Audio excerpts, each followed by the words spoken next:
By February 2007, police had raised Matheri's criminal status to that of the most wanted and public enemy number one.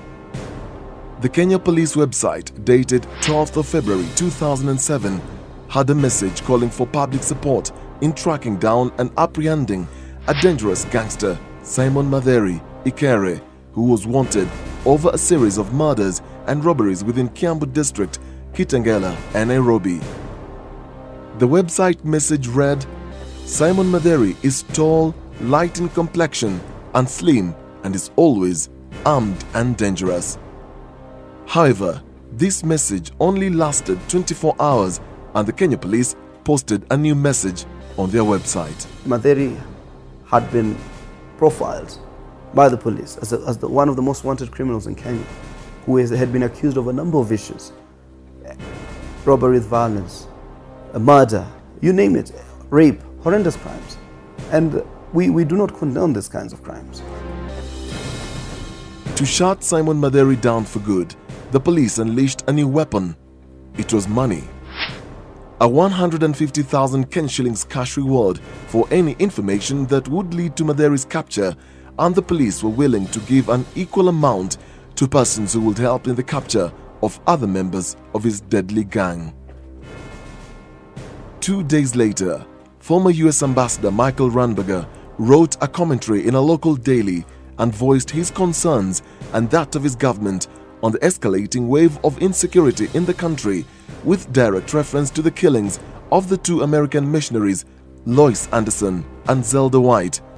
This statement by the former US Ambassador Michael Ranberger, 5 days before Simon Matheri was gunned down by police, threw the government into a frenzy with strategies on how to restore public and investor confidence, and the president was forced to intervene.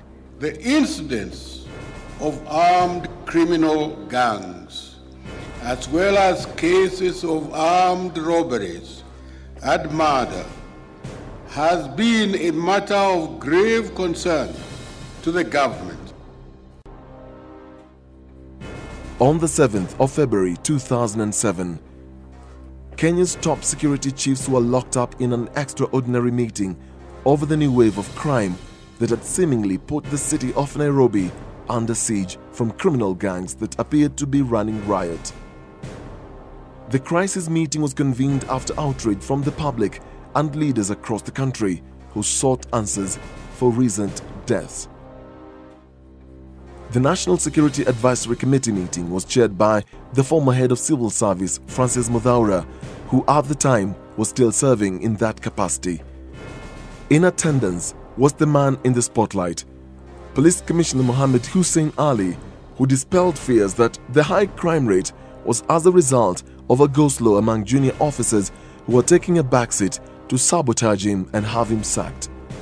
Inside sources indicated that among the issues discussed was the criminal activity by criminal gangs and how to break criminal networks, including those from within the force.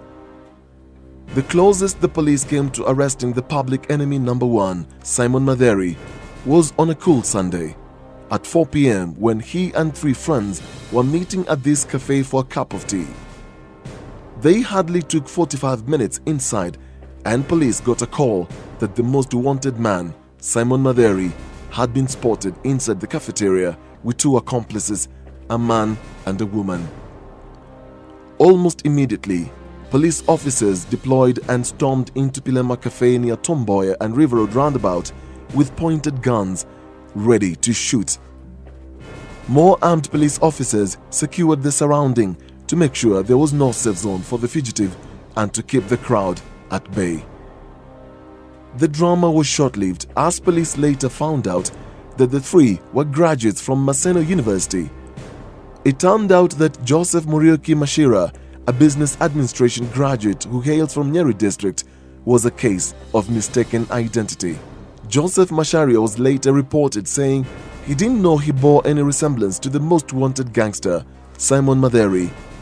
He had gone out to buy airtime when he was escorted back by a police officer who ordered him to surrender, and more plainclothes policemen followed him to arrest his alleged partners in crime. Joseph Macharia was ordered to produce his identity card, and police said it was a fake ID and insisted he was Simon Matheri. The police realized they had the wrong man. Joseph Macharia and his two friends were lucky to survive the harrowing experience, but not without a small piece of advice. So small, it changed Joseph Macharia's look for the longest time. He was advised by the police to grow a beard and not to shave his hair to reduce his resemblance to Simon Matheri. The reprieve was short-lived, and the hunt for Matheri was once again set to continue. Next week on Kenya's Most Wanted.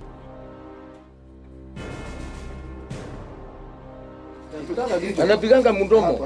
Ndio amemba mdomo.